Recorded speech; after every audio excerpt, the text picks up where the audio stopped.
새벽 기도 자리에 넣으신 모든 성도님들을 주님 이름으로 환영하고 축복합니다. 오늘도 말씀과 기도의 시간을 통해 하나님 주신 은혜 충만히 누리시는 복된 시간 되시기를 바랍니다. 우리 함께 공동 기도문 샘물의 기도로 함께 기도하시겠습니다. 마음 모아 샘물의 기도를 하나님께 드리겠습니다. 먼저 우리의 믿음을 고백합니다. 우리의 생명과 구원 되시는 하나님 아버지, 우리의 일상이 주님의 사랑과 세밀하신 손길 아래 있음을 고백합니다. 오늘도 마음 다해 주님을 사랑하고 힘을 다해 주의 뜻을 행하는 믿음의 걸음을 걷게 하소서. 나라를 위해 기도합니다. 이 나라를 세우시고 위기 때마다 도우신 하나님, 국민들을 코로나로부터 보호하시고 나라의 안위를 지켜주소서. 경제 상황이 안정되게 하시고 일터를 지켜주시며 평화로운 일상이 회복되게 하소서. 성경의 가치에 부합한 법률과 제도와 문화가 이 땅에 세워지게 하시고 북녘 땅에 신음하는 주의 백성들을 보살펴 주소서. 교회와 예배를 위해 기도합니다. 샘물교회가 교회다운 교회, 기도하는 교회가 되게 하소서. 진정한 예배자가 되게 하시고 하나님의 임재를 경험하며 치유와 회복, 헌신의 결단이 있는 예배가 되게 하소서. 모이는 예배에 더 힘을 내게 하시고 참석할 수 있는 여건을 허락하소서. 담임 목사님과 교육자들에게 성령의 능력과 지혜를 더해 주소서. 다음 세대를 위해 기도합니다. 샘물의 자녀들이 하나님을 경외하는 믿음의 세대가 되게 하소서. 주일의 모임 가운데 건강과 안전을 지켜주소서. 주일학교와 청년들의 여러 행사가 지혜롭게 준비되어 유익한 신앙훈련이 되게 하소서. 청년들의 진로를 열어주시고 교회와 나라의 기둥 같은 일꾼들로 준비되게 하소서. 목장을 위해 기도합니다. 참 목자 되시는 주님, 샘물의 목장에 따뜻함과 기쁨이 넘치게 하시고 서로 무난하고 섬기는 영적 가족이 되게 하소서. 목자들의 영육을 강건하게 하시고 모든 필요를 채워주시며 힘들고 지칠 때 주님의 위로가 함께 하소서. 사람을 남기는 목자와 목장이 되게 하시고 기도의 응답이 풍성하게 하소서. 선교와 선교사님을 위해 기도합니다. 선교의 주인이신 하나님, 코로나 역경 속에도 복음의 확장이 지속되는 신비로운 역사를 허락하소서. 선교사님과 가족들을 지켜주시고 귀국한 선교사님들에게 안식과 회복을 주소서. 목장과 후원 선교사님의 긴밀한 나눔과 후원이 지속되게 하소서. 샘물 성도들을 위해 기도합니다. 샘물의 모든 가족들을 폭염에서 지켜주소서. 성도들의 필요를 따라 건강과 물질과 회복의 은혜를 주소서. 샘물교회를 찾은 새 가족들이 따뜻한 환대 속에 신앙의 뿌리를 잘 내리게 하소서. 해외에 있는 가족들, 군에 있는 자녀들도 지키고 보호해 주소서. 은혜로우신 예수님의 이름으로 기도합니다. 아멘. 오늘 우리에게 주시는 하나님의 말씀은 예레미야 13장 1절에서 11절 말씀입니다. 한 절씩 교독하시겠습니다. 여호와께서 이와 같이 내게 이르시되 너는 가서 배의 띠를 사서 내 허리에 띠고 물에 적시지 말라 하시기로 내가 여호와의 말씀대로 띠를 사서 내 허리에 띠니라. 여호와의 말씀이 다시 내게 임하여 이르시되 너는 사서 내 허리에 띈 띠를 가지고 일어나 유브라데로 가서 거기서 그것을 바위 틈에 감추라 하시기로 내가 여호와께서 내게 명령하신 대로 가서 그것을 유브라데 물가에 감추니라. 여러 날 후에 여호와께서 내게 이르시되 일어나 유브라데로 가서 내가 내게 명령하여 거기 감추게 한 띠를 가져오라 하시기로 내가 유브라데로 가서 그 감추었던 곳을 파고 띠를 가져오니 띠가 썩어서 쓸 수 없게 되었더라. 여호와의 말씀이 내게 임하니라. 이르시되 여호와께서 이와 같이 말씀하시니라. 내가 유다의 교만과 예루살렘의 큰 교만을 이같이 썩게 하리라. 이 악한 백성이 내 말 듣기를 거절하고 그 마음에 완악한 대로 행하며 다른 신들을 따라 그를 섬기며 그에게 절하니 그들이 이 띠가 쓸 수 없음같이 되리라. 여호와의 말씀이니라. 띠가 사람의 허리에 속함같이 내가 이스라엘 온 집과 유다 온 집으로 내게 속하게 하여 그들로 내 백성이 되게 하며 내 이름과 명예와 영광이 되게 하려 하였으나 그들이 듣지 아니하였느니라. 아멘. 오늘의 말씀은 상실입니다. 무언가 마땅히 가지고 있어야 했던 것을 잃어버린 것을 상실이라고 하죠. 그래서 상실은 슬픔이고 아픔이며 또한 아쉬움입니다. 사람에게 있어서 가장 큰 상실은 무엇일까요?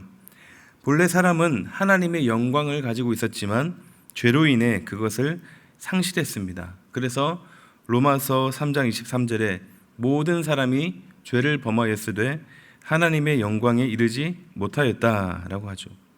인류 역사상 이보다 더 큰 상실은 없습니다. 이외에도 인간의 역사는 상실의 연속이었습니다. 성경에 그대로 기록되어 있습니다. 이스라엘 백성들을 보면 하나님께서 참 좋은 것들을 많이 베풀어 주셨는데 그것을 계속 가지고 있거나 유지하고 있거나 또한 아니면 계속해서 불려나갈 수도 있는 그런 것인데도 불구하고 인간의 그 모든 죄와 무지함, 어리석음으로 그것들을 잃어버리게 됩니다. 그리고 슬피 울며 애통하는 모습들이 반복해서 나오고 있음을 우리가 보게 됩니다.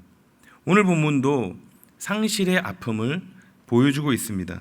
하나님은 본문에서 허리띠라는 시청각 자료를 가지고 이스라엘 백성들이 잃어버린 것을 밝히고 계시는데요. 우리 함께 묵상하실 때 하나님께서 우리 가운데 주시는 깨달음이 있기를 바랍니다. 우선 첫째, 겸손의 상실입니다. 겸손을 잃어버렸다는 것은 교만하다는 것이죠. 이스라엘 백성들이 교만했습니다. 하나님 없어도 잘 살 수 있다고 믿었습니다. 하나님을 믿고 의지하기보다 다른 나라와 다른 힘을 믿었고 자기의 소견에 옳은 대로 행했습니다. 그래서 하나님은 이들을 향해 말씀하십니다. 너희들에게 있는 교만을 다 썩게 하겠다. 아까 하나님께서 시청각 자료로 허리띠를 사용하셨다고 했는데요. 이게 무슨 일이 있나요? 1절에 보면 여호와께서 이와 같이 이르시되 너는 가서 배의 띠를 사서 내 허리에 띠고 물에 적시지 말라 하시기로. 하나님이 예레미야에게 명령을 내리시는데요. 배로 만든 허리띠를 하나 사서 물에 적시지 않게 하고 그 다음 이제 쭉 내용들이 이어지고 있는데요.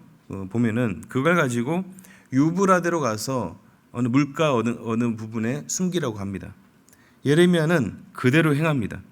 그리고 하나님께서 또 다시 명령 내리시기를 여러 시간이 지난 후 다시 그곳으로 가서 숨겨놨던 그 띠를 도로 찾아오라고 합니다. 그러나 물가에 있었고 또 소재가 배로 만든 것이었기 때문에 이제 다 썩어 버렸죠. 그래서 다 썩어서 도저히 쓸 수 없는 그런 허리띠가 되었다라는 내용입니다. 그러면서 하시는 말씀이 유다와 예루살렘 너희들의 교만을 썩게 하겠다 이렇게 말씀하십니다. 즉 하나님은 이스라엘이 가지고 있었던 그 교만함을 들추시기 위해서 허리띠라는 것을 사용하셨습니다. 10절 말씀 보겠습니다. 이 악한 백성이 내 말 듣기를 거절하고 그 마음에 완악한 대로 행하며 다른 신들을 따라 그를 섬기며 그에게 절하니 그들이 이 띠가 쓸 수 없음 같이 되리라. 교만한 자의 모습이 바로 이러한 모습입니다. 교만은 우상숭배로 이어지게 합니다. 여기서 어떻게 교만이 우상숭배로 이어지는지 보여주고 있는데요. 첫째, 하나님 말씀을 듣기를 거절합니다. 이 악한 백성이 내 말 듣기를 거절하고 하나님 말씀을 듣지 않는 것이 곧 교만입니다. 자기가 믿는 구석이 있다는 거죠. 자기 생각, 판단, 경험 이런 것들입니다. 지금 이스라엘 백성들은 하나님의 숱한 경고와 치심에도 전혀 귀를 열지 않고 말씀을 들으려고 하지 않습니다.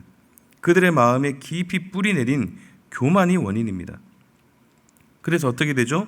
두 번째로 그들의 마음이 완악합니다. 아주 완고하며 딱딱한 상태입니다. 예수님께서 비유로 말씀하신 옥토밭, 돌밭, 가시밭 이런 것 중에 옥토밭이 아니라 길가밭입니다. 말씀이 비집고 들어갈 틈이 없습니다. 그리고 세 번째로 다른 신들을 따라 그를 섬기며 그에게 절하니 하나님 말씀을 듣지 않고 마음이 완악해지니 우상을 찾게 됩니다. 그럴듯해 보이는 것, 내 생각과 가치관에 맞는 것만 찾게 됩니다. 그것이 결국 나를 지배하고 나를 무너뜨리는 것임을 깨닫지 못하는 것이죠. 결국 교만은 말씀을 듣지 않는 데서 나오고 말씀을 가까이 하지 않는 것이 바로 겸손의 상실로 이어지게 됩니다. 그래서 우리는 다시 이 겸손을 회복할 수 있기를 바랍니다. 사람에 대한 겸손도 참 중요하지만 무엇보다도 우리가 하나님 앞에서의 겸손을 다시 갖출 수 있기를 바랍니다. 두 번째는 하나님 영광의 상실입니다.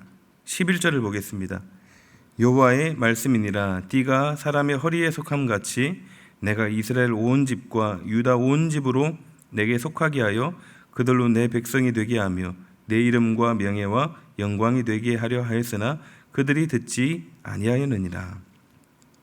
하나님이 이스라엘 온 집과 유다 온 집으로 뭐가 되게 하려고 하셨나요? 내 백성, 내 이름, 명예, 영광이 되게 하려 하셨습니다. 당시 사람들이 입었던 옷은 굉장히 귀했죠. 그런데 배로 만든 옷은 더 귀했고요. 그래서 귀족이나 왕족들이나 또 제사장들이 입었던 옷이었습니다. 그래서 또 배로 만든 띠도 굉장히 귀했습니다. 이 띠라는 것은 영광과 거룩을 상징합니다. 이처럼 하나님은 이스라엘 백성들을 존귀한 존재로 세우셨습니다. 그러므로 본래의 목적인 영광과 거룩을 회복해야 합니다. 우리가 해야 할 일이 바로 여기 있는 것입니다. 하나님의 영광과 명예를 위해, 그 이름을 위해 우리가 살아야 합니다. 하나님은 우리를 통해 그 이름과 영광을 드러내고 싶어 하십니다. 누구를 통해서요? 우리를 통해서요. 마치 겉옷 위에 두른 허리띠처럼 말입니다. 그러나 이스라엘 백성들은 듣지 아니하였고 교만으로 인해서 그 허리띠가 다 썩어버린 것처럼 교만으로 인해서 다 썩어버렸습니다. 우리는 어떠한가요? 하나님의 영광, 이름, 명예를 위해 살고 있나요? 세상에서 쉽지는 않지만 그럼에도 썩어버린 띠처럼 살지 않고 세상으로 하여금 보이지 않는 하나님을 드러내고 또 보게 하는 그러한 삶을 살 수 있기를 바랍니다. 참 이 시대를 볼 때 교회와 또 여러 그리스도인들이 마치 썩어버린 띠처럼 되어 있는 것 같아 안타깝지만 그러나 그래도 이 땅에 아직도 여전히 교회에 소망이 있음을 보여주는 그러한 참 허리띠다운, 참 우리의 가치 있는 그런 허리띠 모습을 다시 한번 회복할 수 있기를 소망합니다. 마지막 세 번째는 정체성의 상실입니다. 다시 11절 상반절을 보면 띠가 사람의 허리에 속함 같이 내가 이스라엘 온 집과 유다 온 집으로 내게 속하게 하여. 허리띠의 역할이 무엇입니까? 옷이 흘러내리지 않게 고정시키고 옷 매무새를 단정하게 하는 역할을 합니다. 그러므로 띠는 사람 몸에 완전히 밀착되어야 하는 것이죠. 헐렁하게 매면 하나마나입니다. 그래서 하나님은 속했다라는 표현을 사용하십니다. 사실상 하나라는 뜻이죠. 이스라엘 백성과 하나님의 관계는 바로 이러한 허리띠와 같다는 것입니다. 이렇게 완전히 사람 몸에 딱 달라붙어서 마치 하나가 된 것 같이 굉장히 친밀한 그런 관계임을 보여주고 있는 것입니다. 그래서 우리가 바로 그런 존재들입니다. 우리는 하나님께 속한 자들입니다. 그래서 누군가가 물어볼 때 당신의 소속이 어디냐라고 물어본다면 지금 살고 있는 우리가 핸드폰 번호라든지 집 주소를 명확하게 이야기할 수 있는 것처럼 우리는 명확하고 정확하게 하나님께 또 예수 그리스도께 속했다고 당당하게 이야기할 수 있어야 합니다. 실제 하나님은 우리를 그렇게 이 세상 속에 불러주셨기 때문입니다. 우리의 정체성을 분명히 해야 합니다. 그러나 이스라엘 백성들은 이것도 상실했습니다. 하나님은 그들로 하여금 자기 백성이 되게 하려고 하셨으나 백성들이 듣지 아니했습니다. 하나님의 백성, 이보다 더 값지고 더 가치 있는 것이 무엇이 있겠습니까? 그런데도 그들은 그 참 좋은 복을 걷어차버렸습니다. 그래서 마치 썩어버린 띠처럼 그들이 가지고 있었던 정체성을 상실해버렸습니다. 사랑하는 샘물 성도 여러분, 존귀한 하나님의 자녀, 이것이 바로 우리의 정체성입니다. 하나님께 속했음을 기억하시기 바랍니다. 하나님께 속했다는 것은 하나님의 말씀을 가장 우선순위에 두어야 한다는 뜻입니다. 그래서 말씀대로 살아가는 귀하고 복된 자녀의 삶을 살아가시기를 바랍니다. 말씀을 맺겠습니다. 우리는 본문의 썩은 허리띠를 통해 상실에 대해서 함께 묵상해 봤습니다. 하나님 앞에 우리의 모든 교만을 다 버리고 더 겸손할 수 있기를 바랍니다. 하나님보다 내 뜻을 앞세우는 것, 그것이 바로 교만입니다. 그리고 우리는 하나님의 이름과 명예 그리고 영광을 위해 살아야 합니다. 우리를 통해 보이지 않는 하나님을 이 세상에 보여주는 그런 거룩한 삶을 계속해서 살아가시기를 바랍니다. 또한 우리는 존귀한 하나님의 자녀입니다. 말씀 속에 살아가시기 바랍니다. 우리 가운데 더 이상 죄로 인해 어리석음으로 인해 이 모든 것들을 잃지 않으시기를, 그렇게 살아가시기를 주님의 이름으로 축원합니다.